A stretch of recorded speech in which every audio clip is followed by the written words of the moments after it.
Good afternoon, everybody. Welcome to the Kerrville Weekly News Roundup, hosted by the Texas Hill Country Podcast Network. We are your co-hosts and founders of the network, Andrew Gay and Tom Fox here in the studio. Gilbert Pies is out today, so it'll just be Tom and myself talking about our top news picks for the week.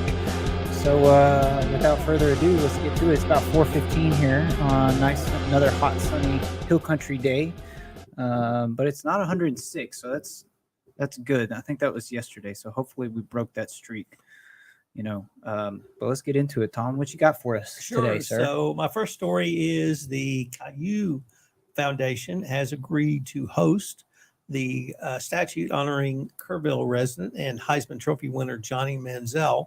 It's on property that sits next to City Hall, which the Caillou Foundation owns. This is after the Kerrville Independent School District declined to place a statue of Manziel outside of Antler Stadium, and it really takes care of the questions that were raised around the Kerrville Independent School District putting the statue up. I think it's great that this town honors Manziel. Has he made mistakes? Yeah. Who hasn't made mistakes? But guess what? He made mistakes and won a Heisman Trophy. And I think that, it's worth honoring and celebrating. And hopefully he's turned his life around a little bit as well. Everything I've seen in the last few years sure seems to indicate that. So the other part of that story is that Daryl Beecham, our friend, the executive director of the Museum of Western Art, is going to be assisting with the design and creation of the sculpture. So I'm pretty excited to have Daryl involved in that project. Obviously, a great friend of the Texas Hill Country Podcast Network with his podcast, It's Art, Let's Talk About It. So that's my first story. The second story is unfortunately a little bit less positive.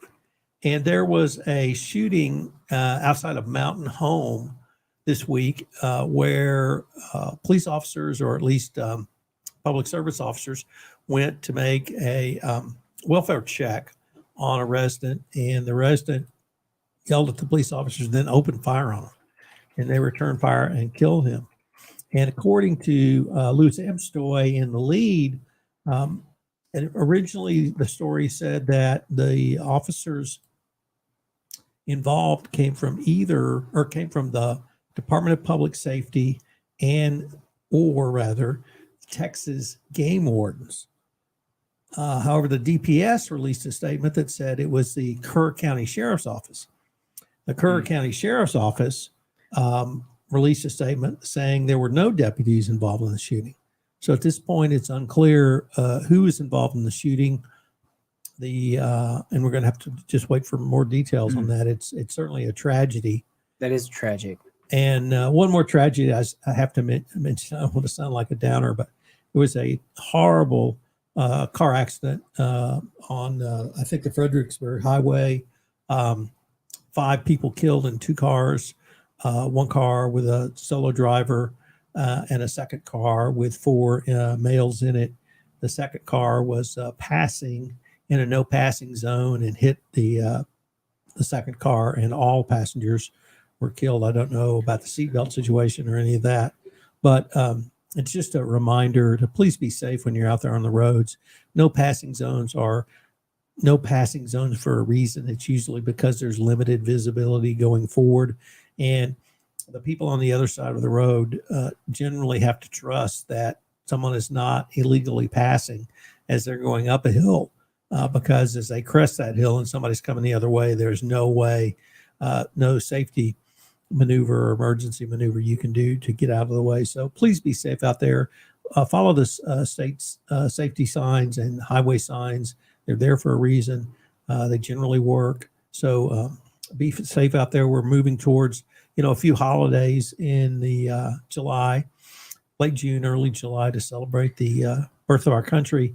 And a lot of people are going to be drinking and probably driving, and just be safe. That's all I have for today. Yeah, and the other thing about that wreck that you mentioned is I personally, with my family, came up on a wreck one time on Dead Man's Curve out there, and there's some really dangerous spots, even if you're not passing along that stretch of highway. So I'm with you. Folks, be careful out there. Okay. So thank you, Tom. Moving right along, I got a couple of picks for us.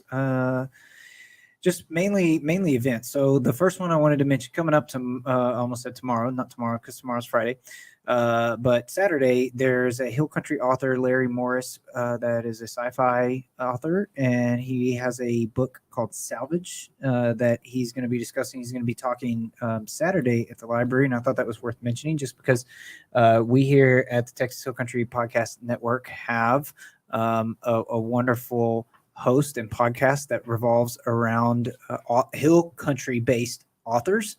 We just finished recording an episode just before we did this podcast. So Cowgirl Peg, and I was lucky and fortunate enough to sit in on that interview, and it was just it's just so powerful. It's like some of those stories, and like I was telling you earlier, I don't know if it's just because writers maybe are inherently like really good storytellers or what, but always powerful stories with those folks. So that'll be interesting. Check out that's at the Bud Holdsworth Memorial Library this Saturday. And then there's a nonprofit called Last Chance Forever, and they deal with birds, and I don't know if it's just birds of prey particularly, but I learned a little bit about them at the most recent Renaissance Festival. They have a setup out there that they usually do. Very interesting nonprofit. But last night they had at the Calu Theater, they had or actually it was at 10 a.m. It was in the morning, not night, at the Calu Theater, but they had a presentation over there. So and that was last Wednesday night. So if you folks got to check that out, I hope it was as awesome as the presentation and bit that my wife and I saw at the Renaissance Festival. Very interesting nonprofit. I'm glad to have them in our area and keep coming around. They put on a really good show. And if you've never seen that before, it's really something to see birds of that size, magnitude, and birds of prey that have that kind of power just flying around. They can send them around like pets and almost like a dog. So anyway. Yeah, and that'll do it. I think that'll be my two mentions for the week. Tom, I think you ate up most of the news headlines there, and it's unfortunate that there were some tragic headlines like that this week. But that'll probably do it on the news front this week. But what about this weekend, Tom? Do you think you got anything exciting planned? Well, actually, I was going to go see Larry Morris at the library on Saturday. I'm not quite sure if we're going to be crashing 105 again. But if we are, we'll be ensconced inside, not out in the heat of the day. But there's some great music. If you can check out the Kerrville Daily Times, or The Lead gives a great roundup of some just fabulous music this weekend. Texas Swing Sunday night at the Calu Theater if you're into that genre of music as well. Wow. My wife and I were just doing Texas swing country dancing lessons last night. We actually started with Texas two-step, and then we moved on to Texas swing. We graduated to Texas swing. So I never thought I'd be learning those moves, but that's been a great experience. And then for myself, I don't think that this is like the first weekend that we kind of have open in a while. And last weekend we had some stuff going on, but I was able to make it out to the North Fork again with my cousin, who's a big fly fisherman. And I got to fly fish, and man, he pulled like a 4-pound bass out of the Guadalupe up there. And I mean, it looked like something that I was used to seeing pulled out of a lake in East Texas. I mean, it was impressive. So that was a very satisfying Kerr County resident experience. So anyway, I don't think I have anything too exciting like that planned this weekend, but just laying low, enjoying our hopefully not too hot down low weekend. So, okay, guys, I think that'll do it for us today. Thank you for tuning in. Don't forget, interact with us, share our content. It helps other people find our show. And we're on here once a week, usually on Fridays, but today's Thursday. But we'll be back next Friday with another weekly news roundup. So we'll catch you then. Y'all have a great weekend, safe weekend. Stay cool out there because it will be hot. We'll see you next week.